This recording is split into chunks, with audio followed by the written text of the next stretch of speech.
انتوا عملتوا ايه زياده عن مرتضى منصور؟ انتوا نجحتوا يعني؟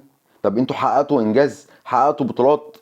كل البلاوي اللي مرتضى عملها في النادي انتوا جيتوا كملتوا عليها وعملتوا بلاوي اكتر منها، لدرجه ان انا النهارده بقول لك مرتضى منصور هو احسن واحد مسك الزمالك اخر 25 سنه من بعد كمال درويش.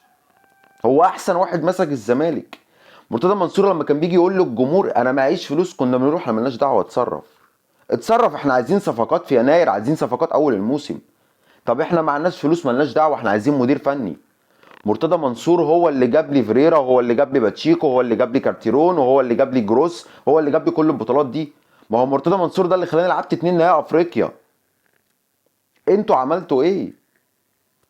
ما عندناش صفقات، معكوش فلوس وما بتتصرفوش. لا الراجل ده كان بيتصرف، الراجل ده كان عامل لي فريق اقسم بالله كان مرعب، حتى لو ما كانش معانا الحظ وخسرنا نهائي القرن قدام الاهلي، بس كان فريق قادر ان هو ينافس لسنين كتير قدام. انتوا جبتوا لي صفقه زي اشرف بن شرقي؟ طب جبتوا له صفقه زي زيزو؟ جبتوا لي صفقه زي امام عاشور؟ جبتوا لي صفقه زي اوناجم، زي المسلوسي، زي حمدي النجاز، زي مين تاني، زي مصطفى محمد؟ هو مين اللي مشى مصطفى فتحي؟ طب هو اللي مين اللي مشى يوسف اوباما؟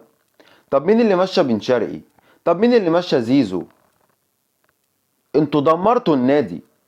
اقسم بالله انتوا جايين ناويين من بدايتها ان انتوا تدمروا النادي. انتوا كل حاجه مرتضى عملها حتى لو كانت حاجات بسيطه كويسه للزمالك، والزمالك كان فيه حاجات تانية وحشه، فانتوا جيتوا خدتوا الحلو اللي كان مرتضى سايبه ضميتوه جنب الوحش، وبقيتوا بتكملوا على الوحش وبتدوسوا على الزمالك وبتدوسوا على الجمهور. لا احنا الزمالك ما ينفعش يوصل للحال ده. انتوا قاعدين ليه؟ ما تغوروا في داهيه بقى، غوروا في داهيه، الواحد اتخنق.